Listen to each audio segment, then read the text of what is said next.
Hi, everyone. Thank you so much for being here. Welcome to an episode of Breaking Barriers Now. I have my good friend and brother in Christ, Jermal Phillips, with me today.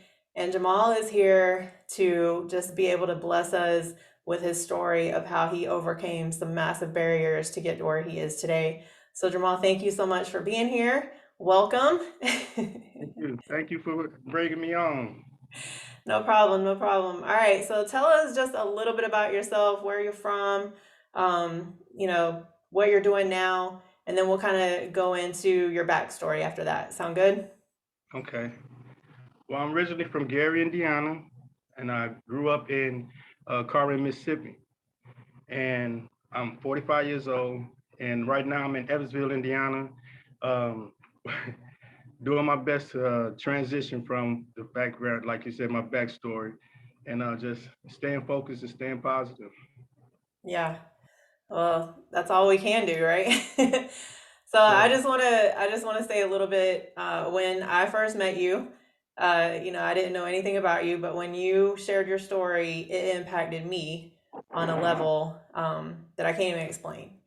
And so when I thought about who I could bring on this show that would have the ability to have a huge impact on other people, I definitely thought of you because there's a lot of people that are in in the position that you were in and they don't see any hope. So, if you will, just tell us a little bit about, your background and some of the things that you had to overcome to get to where you are today. Well, part of my background, I guess the major parts of it was, I grew up in Gary, Indiana, and if people don't know, that was one of the largest gang affiliated cities in America. It's right outside of Chicago, where you have different gangs, Gangsta Disciples, Vice Lords, New Breeds. There's a lot of different gangs there. And I grew up in that type of neighborhood. And when we moved to Mississippi to help, my mom went to help my big mama because she was dying of cancer. I carried a lot of that with me, a lot of that mindset with me. So from the age of 16 to 19, I was out gang banging, selling drugs, just in that scene, and got into a lot of trouble, caught a lot of charges, and went to prison when I was 19. Got out thinking that I was going to make a change, for the better, but I wasn't prepared. And before long, I had got out, got married, went to college and everything, and ended up dropping out of college to go back to the drug scene so I can run a business.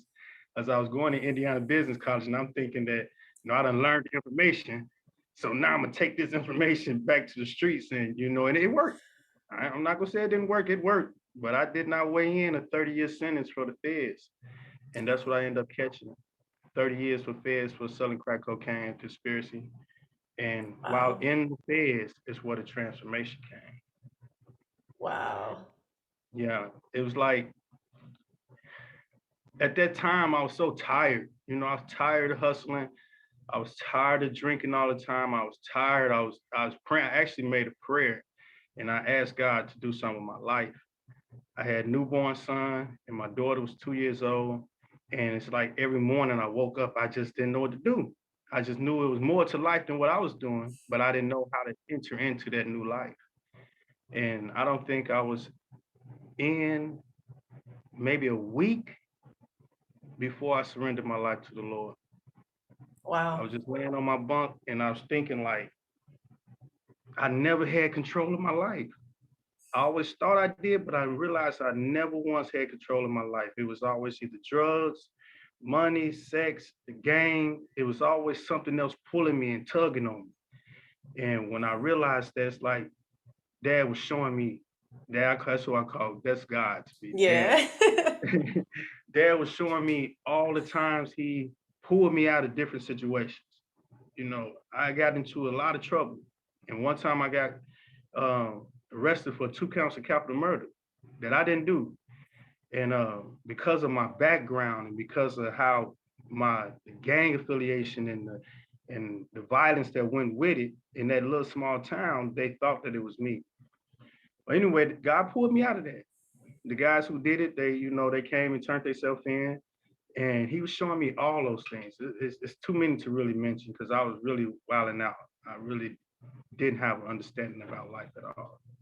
Yeah. So I got off my bunk and I went and got in the shower and I said, Lord, I'm done. I don't want to drive the car. I don't want to be in the passenger seat. I don't want to get in the back seat. And people in the streets know that you don't submit to duct tape and handcuffs and putting in trunks. So I told God, I'm gonna get in the trunk, and wherever you want to take me, whatever you want to do with me, you do it. And it started from there. Wow. And change came fast, really fast. Yeah, Yes, it that's did. amazing. So what, a lot of people, not because I've talked to people that have been in prison before for a long time, and sometimes they, and I think we all do it where we're kind of worried about, well, what are other people going to think of us? And I can only imagine, being in prison, you really gotta kind of fend for yourself, right? So what happened, around you as you found your way with the Lord more? Well, Dad being who he is, he already had everything set up. I was in there with these chaplains, and I mean, these guys was just like they was amazing. They really Wow. was. Because I had questions. I didn't go in with the mindset that I was gonna trust everything I was studying the Bible because I didn't grow up. I grew up in the church, but I didn't grow up that way. Right. You know what I mean? I didn't grow up where I just believed everything. And I had already been brainwashed with the gang. So I believed in that all the way to the fullest. So I'm reading the Bible and there's questions in here, and I'm like, no way, this cannot be true. And and I'm saying to myself that if this is true, I need to know it all. So I would ask the questions to the chaplains and they would answer me. They would give me straightforward answers. And the more I changed, the more I wanted to help other people change. So unbeknown to me, I'm doing helping other people study the Bible. They going back telling the chaplain that this guy in there, they call me 11 G's. This guy 11 G's, he's the one telling us these answers and everything. So he called me to his office one day and he was like, what Bible are you studying? And I said, what do you mean? He said, what Bible? What Bibles are you using? So I went back to the unit and got the Bibles and I showed it to him. And he's like, you don't have a study Bible? I said, no. He said, well, how are you understanding these things? I said, well, I asked God. And he said, and he answered you in so many ways, because it got to the point where I ask him a question and then I might hear the answer on the radio on the church station. And Yep. it was starting to be so too many coincidences. I started saying that that's not a coincidence no more. So I Right. believed in my heart that he was truly answering me. And the more I believed it, the more he gave me more understanding. And the more understanding he gave me, the more bold I became with it. So before Wow. long, I was teaching. I was actually teaching the guests that would come in to do church services. They started putting me there to teach while they sat in the audience. Wow. That's amazing. It was so real, Jody. I'm telling you, I'm like, and no, going through it, you don't really know if it's supposed to be like this or not. So I'm Hmm. just going through it. Church services, Jody, I'm telling you, church service would usually be a meeting spot for everybody to come to, so that they can see the other prisoners that's in there and they can just communicate because we was on different sides of the jail. Mm.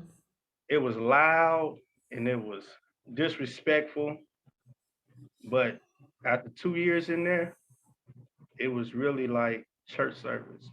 They was coming to Wow. hear the word, and God was doing it. He was the one pushing it through.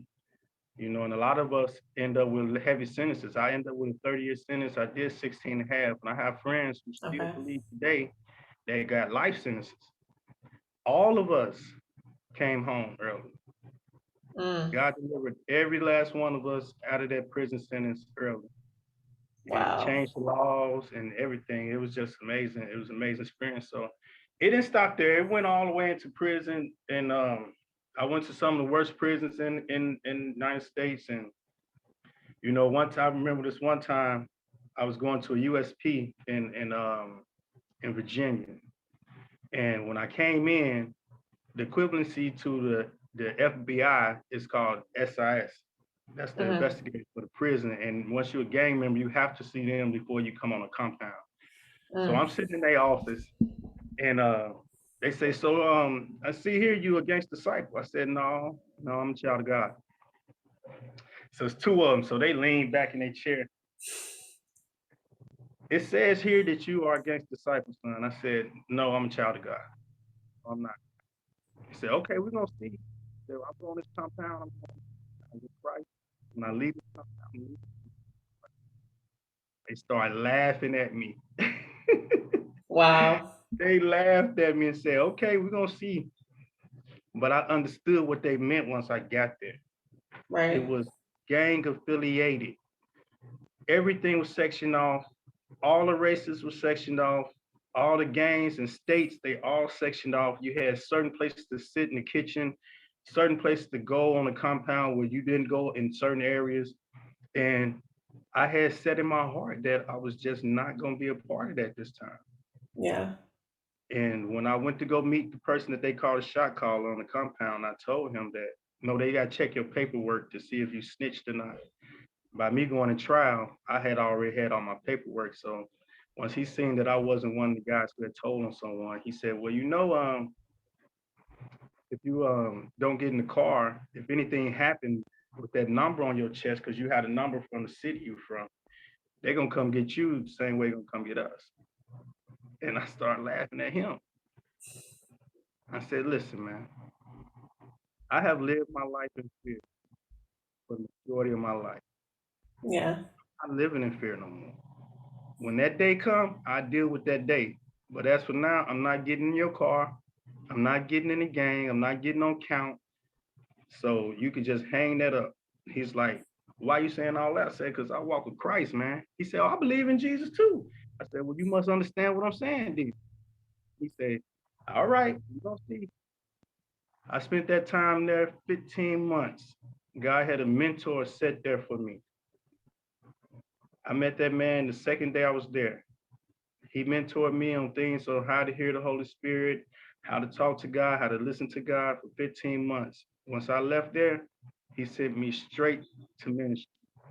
And I did Wow. ministry in Memphis, Tennessee for like 6 years straight.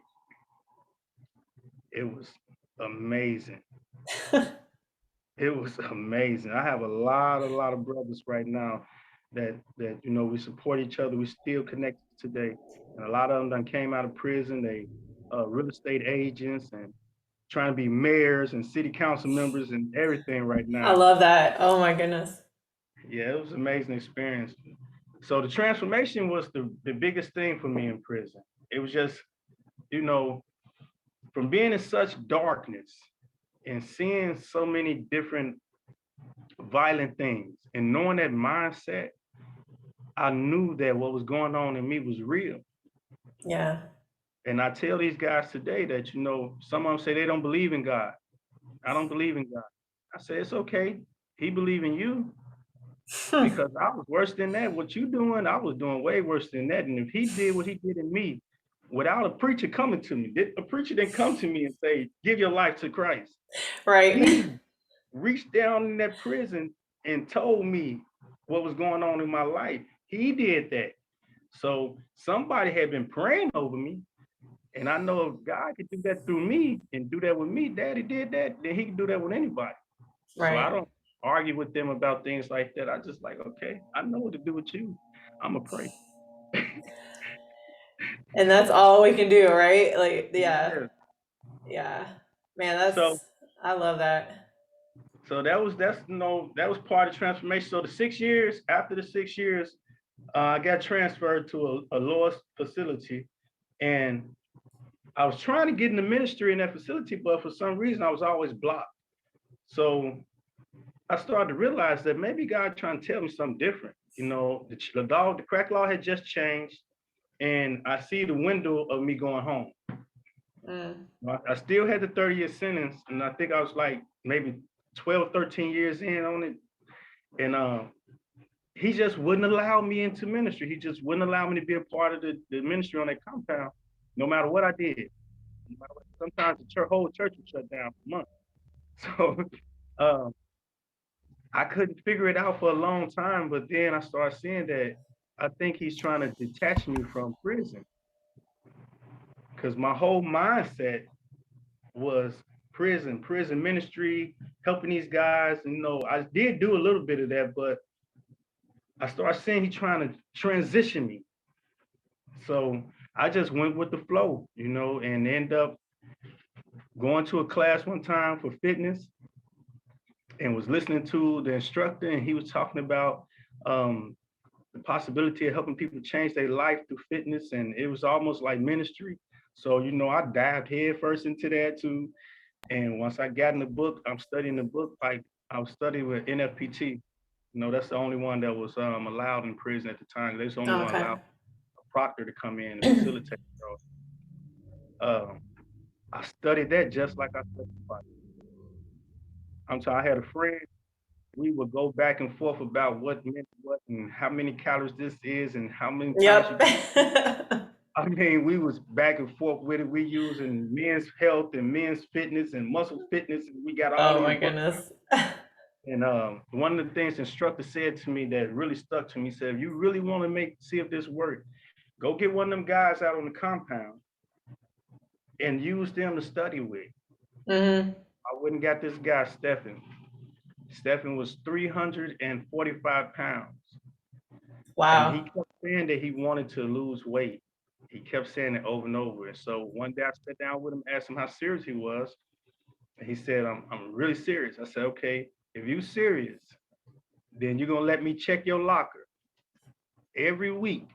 If you don't change your eating habits, I can't do this with Right. you. He did it. I watched him change his eating habits before we even start working out.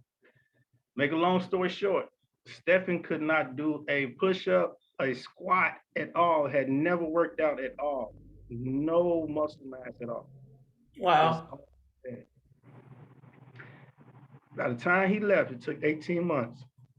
Stephen was doing 30 push-ups, 10 pull-ups, 30 squats, and 10 burpees. And that's one set. Wow, that's awesome. He was doing that 10 times in less than an hour. He Wow. got down to 224 pounds. I got pictures of him. I'm gonna have to show them to you one day. I got pictures of him. He Yeah, just ecstatic. He never, and I'm talking about he whined the whole time, Joe. That's of why I course, learned. yeah. That's how I I learned told how him to you deal can with people. complain all you want as long as you keep going. I don't care how much you complain. I tell you, he taught me so much about how to deal with people because you know, like I said, I'm coming out of a gang affiliated background. My mind Yeah. prison full of men. You know, you just don't talk nice to everybody. It's not always, hey, how you doing? This good morning. Yep.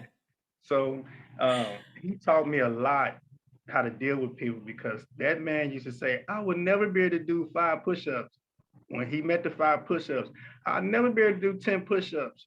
When he finally did 10 push-ups, I'll never be able to do 10 squats. Every accomplishment he could never do. When we got to 25 and he was doing them, I said, Stephen, listen, man, don't tell me nothing about you, what you can't do. Don't you remember when you could not do 1 push-up? You were doing Right. 25 push-ups, but I never Right. be able to do 30. I'm like, oh my God, you know what? You're right. You're right. You'll never be able to do it until you do it. And then when you Until do it, you then do you it. do Yep. it. So I Oh really man. got a hunger for that. I got a hunger for helping people and not just, you know, we did a lot of emotional conversations because he felt like he was gonna sag, and it just wasn't on him. I probably had like, I know at the top of that fitness, while I was doing the fitness, cause I became an instructor there too. At the top, we may have had 30 people would come on the rec yard, and I'm talking about Jody. It's like 95 degrees outside. We working out on the concrete, so the Yeah. concrete like 102. Sometimes you come off there with Yeah. blisters, but they'll show up Yeah. every workout, 12 o'clock every day, and they would do that workout. And I'm talking about it was hard. Because at some point during that time, I had took what's it called? I did Insanity. I got Oh addicted yeah, to. yeah, yeah. I've done that before. I got real bad addicted to Insanity, to the point I had a friend tell me, "Hey, you losing your muscle mass. You got to stop doing this. You got to start doing resistance workouts." But I was so Yeah. addicted to it, I needed it, because it was like a stress reliever that I would Mm, show up every day, and so that was part of my regimen. Did Insanity. I did P90X, so that was my background as far as that part of my prison sentence. I had did Insanity. When I was younger, I was doing all weightlifting.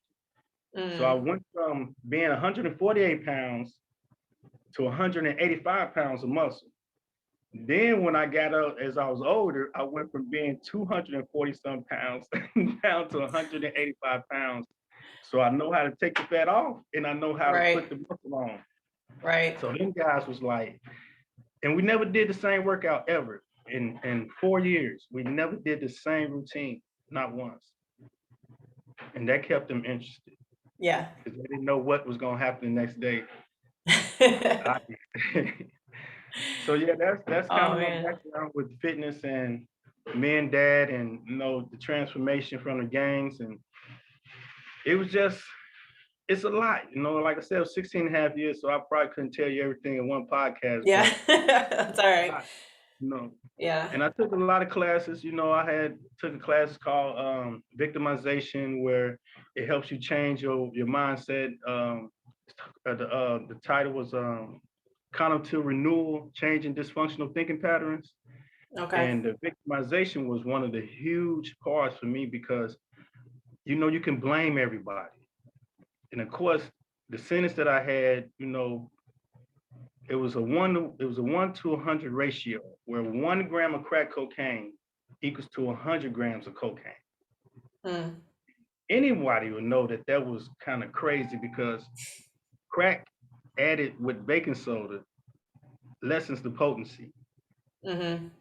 So with a lessened potency drug, you compared it to 100 grams of a potent drug, and then you sentence people to outrageous time. And I could have got bitter behind all that, but God had already showed me that He was going to bring me out. So I didn't want to victimize myself. And one of the um, portions in victimization said that if you would take 5% of the responsibility, then you can eliminate being angry with anyone else. And my 5% is that if I would have stayed in college and completed college and chased the dream that I'm doing today with Phoenix 11, Fitness for Life, if I had chased that dream, then I would never been in there. Right. That eliminated all the angry parts. Even the guy that set me up, I seen him before again, and we talked, and I prayed for him. He got out early too. He got out early as well too, and it was just the biggest part is just letting go of all that. I went through a Yeah. lot. Divorce. I went through a divorce. And I went through a lot, but through it all, God kept me. You know, I'm gonna give you this right here, Dan. I'm gonna shut up and let you have it. No, go ahead. No, go ahead. Go ahead. You're good. I remember this one time. This is how real Dad is. I'm talking about he is so real and so intimate, and I mean, he's present, just like the word says. He's always present. So it was 2010, and this is around the time I got locked up in 2004. So in 2010 is around the time people start falling off. You in prison now. And the letters not coming as frequently, and the visits not coming as frequently, and I was just at a real low place. And I was one of the 6 people that was the head of the Christian community there, and I was feeling really lonely, and I'm talking about really, really lonely. So I went in my room and I put my little divider up when you want to be private, you want to be by yourself. And I Mm-hmm. said, God, Dad, look, I'm lonely. I need a friend. I know you with me, but come on, Daddy, you not right here. You're not like right here. So, that's how I talk to him all the time. Whatever's on my mind, I talk to him about that. If I was Yeah. angry, I'm gonna tell him. If I didn't like what somebody said, I'm gonna tell him. I'm talking about straightforward, whatever's there, because that's what a pure heart is. It's a heart that Yeah. God, like a heart that He can see through. It's you're not hiding anything from Him. You being pure with Him, Right. and that's what I learned. That's what a pure heart truly is. So I'm telling him everything, and I'm just crying and everything. So I pulled myself together and I opened the door and I was just going and making around. But I noticed throughout the day there was this old man baking this cake in the microwave, and it was my birthday. That's what really had me down because I didn't get a birthday card from nobody. So Oh. so I had noticed this guy. People cook all the time, so I'm noticing this old man making this cake, but I'm not really focusing on it or anything. So I leave out of the room, I go downstairs, I sit around the TV. I'm really waiting to go on the rec yard. Then I come back to the room and I'm just sitting on my bunk. And then here goes this knock at my door. And I wave him in, it's the old man. And he said, God told me to bake this cake for you. Oh, Jody, I Oh my about goodness. lost it. I tried to hold it together. I about lost it right then, right? So I thanked him and everything, and then trying to rush him out the room because I wanted to get this little moment with Daddy. So I put my divider back out. I just fell apart. I'm talking snot and everything, Jody. I cried, I thanked him, and those are the type of things that keeps me like now. Now that I'm out of prison, it haven't been an easy journey so far, but it's been an amazing journey. I only been home a year. You Mm, know, started the business early, um, got the business account, my credit, because I couldn't get an apartment, I couldn't get anything. They didn't mm, want to give me anything as I've been gone so long. My criminal record which is not supposed to show up for some reason, was showing up every time they did a search for me to get an apartment. I got a job early, like 2 days out of prison. I had a job. I'm still there right now, mm. but it's been a fast journey, but it haven't been easy because all the doors that kept closing. And that post Yep. that you had responded to, I'm talking about that was one of the moments I was like, I can't get. I had some clients. I had 3 clients. I was like all at the same time, everybody just fell off. Yeah. I'm like, oh my God, man, what am I gonna do? I want to start this business. I want this thing to be booming.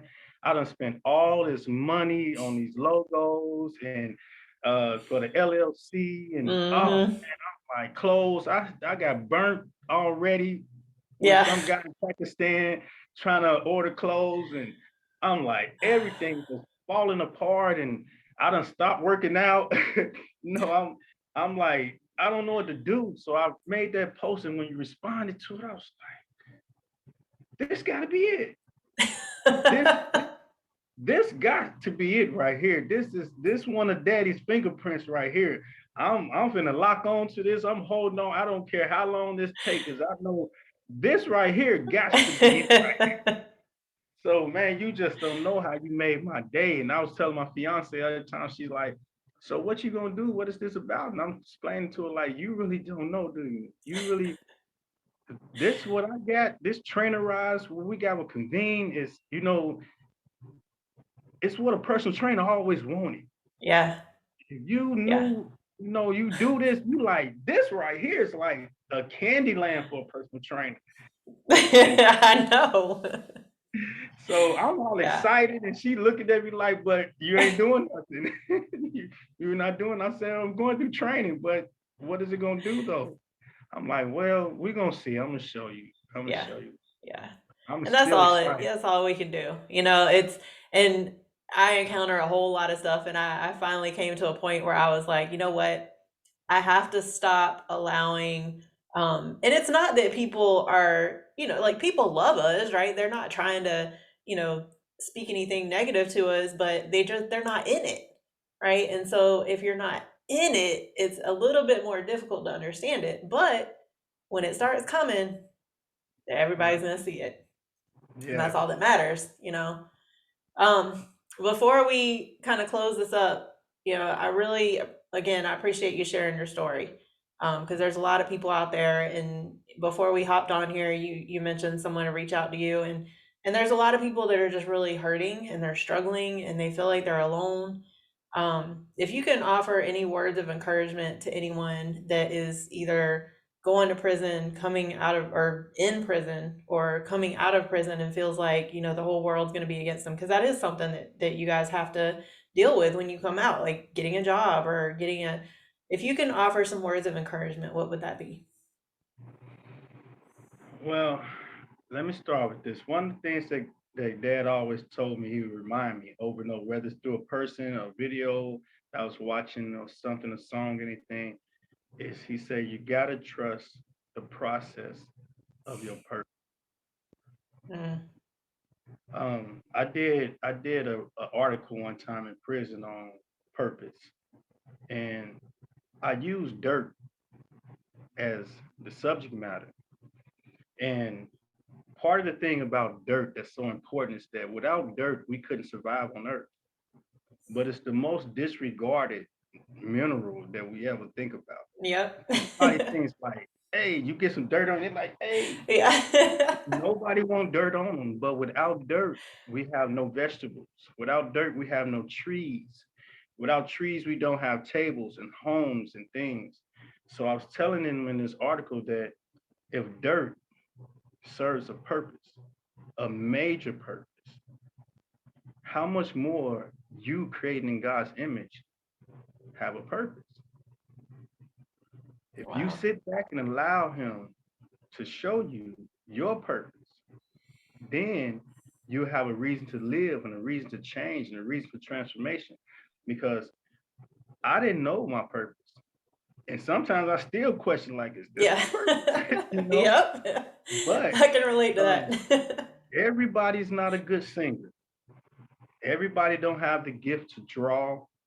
I don't know how to make light rocket fluid fuel. I don't know how to build computers. But the things that I know how to do, that's part of my purpose. Right. So what I learned to do is just trust the process of my purpose. Trust that Dad really is guiding me and leading me, even in the wrong decision. Because once he told me, he said, Jamel, if you don't make a decision, I cannot guide you. Whether you make the right one or the wrong one, I can't come in and tell you which direction you go in. I can't come in and say, no, that's the wrong direction. Or yes, that's the right direction. Yeah. Because you haven't made a decision. I would tell people, make a decision. First, make a decision for Christ. Think about it. Yeah. Make a decision for Christ. There is a God. If you look at that sun and that moon every day, you know that that just didn't happen by happenstance. Make a decision for Christ. And if you can't make a decision for Christ, then make a decision that, you know what, whoever created that stuff out there, if you real, lead me and help me, and he will. And in Yeah. that process, you got to trust that your purpose is going to show up. And that's Yeah. going to be your reason to live. Mm, that's Yeah. good. That's good. And it's true. And I'm a testimony to it too. I mean, honestly, part of my purpose got brought about when, yeah, I ended up being able to mentor 8 coaches, including you, Right. and being Right. able to share some things. And that was something that was just something that was in me and I love to do. And, so I think we're both testimonies to that. It is trusting the process and going through the hard times and just not giving up. That's the Right. thing, not Yes. giving up, because that light is on the other side. It's just we have to be willing to trust it and keep going, even in the hard times, even when it feels like nothing is working out in our favor, Yes. Yes. and so I believe that we're both testimonies to that. And again, I really appreciate you coming on here and sharing a piece of your story. I'm sure there will be more, and we'll do this again. But this is a good story that a lot of people need to hear. And I'll be make sure that I'm gonna put all your social media and all that on there, and how to find you and contact you, so people can reach out when they hear this. But keep being a light for other people. You are definitely, I felt that in you the first time we spoke, and keep doing that. Keep doing that, because like I said, I mean, I'm still in this journey too, but the more we go, And especially when we're locking arms and going, going together and helping more people together and being able to do more together, like the more we're able to do that, there's no limits to where everything can go. That's So, true. yeah. You have any final words before we wrap this up for today? Uh, Thank you for taking No that chance problem. on me. Thank you, sis. I'm telling you, I'm like, this gotta be it. This the one right here. I Well, appreciate you, Jody. I mean, I appreciate everything. I appreciate your patience, constant yeah, encouragement. I appreciate it because you just don't know. You help me, keep pushing forward on days that I was really stressing and you know, um, wondering and trying to figure things out. You would tell me just keep pushing, keep moving forward. Or you may say, that's all we can do. that's it. Sometimes that's all you Like, need to hear. that's That's all you it. can That's do. it. Yeah. So I just Yeah. appreciate you and all the coaches, everybody, Lindsay, everybody that I follow on social media. They help to see them still pushing forward, doing their thing. It's Yeah. an encouragement. So I thank Yeah. everybody. Thank you for Yeah, this we're time. all doing it. And I mean, Matt, the founder of Convening Communities, he was that for me. You know, when I wanted to give up, he was that for me. So for me to now be able to go ahead and pay that forward and help you guys, that's a blessing to me to be able to do that. So again, I appreciate you coming on here. I can't wait until this show gets released, and I'm just truly grateful for everything that's coming our way because Yeah, I don't go by myself. And I told you guys that from the beginning. And anybody who locks arms with me, we're going. And who knows? I don't know. He knows. no, That's it. even if it's just one person, if it's one person that get touched, then we did our job. Yeah, for sure. All right. Well, Yeah, thanks everybody for tuning in. Again, this is Breaking Barriers Now. This is Jermal Phillips. Make sure that you get in touch with him. He's an amazing soul, amazing person, and definitely someone that I'm grateful to be, locked arms with and be on this journey with. So God bless everybody. Thank you. thank you.